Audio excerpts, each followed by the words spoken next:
Und somit herzlich willkommen zur nächsten Folge hier bei Nintendo World Cup Retro Cash Sinnlose Let's Plays. Und wenn ich es richtig im Kopf habe, dann müsste jetzt eigentlich schon das Halbfinale anstehen.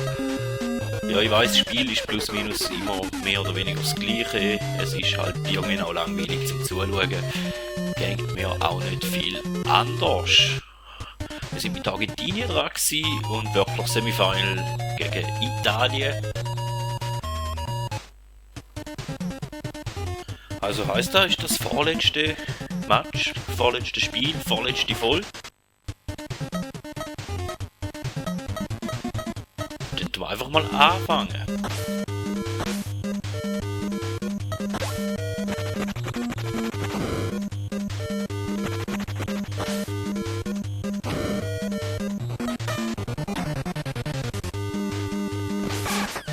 Natürlich wird es auch hier ohne Superschüsse wahrscheinlich nicht gehen.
Ja, da wird die erste Halbzeit gewesen, also die Italiener gehen nicht gerade kampflos auf, aber ich glaube mit 7 Goal Vorsprung wird das auch in der zweiten Halbzeit durchaus machbar sein, da im Halbfinale. Und ja, ich rede nicht mehr allzu viel, weil ich habe das meiste Pulver halt schon bei den ersten paar Spielen verschossen.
das wäre es in dem Fall gewesen, hier vom Halbfinale. Und wir würden uns in dem Fall beim Finale wieder sehen. Wenn es euch gefallen hat, dann lasst doch ein Like oder ein Abo da und freut euch auf den nächsten Match, wo wir da stehen. Und zwar das Grande Finale, und zwar gegen West Germany, also Deutschland. Vielen Dank und man hört sich.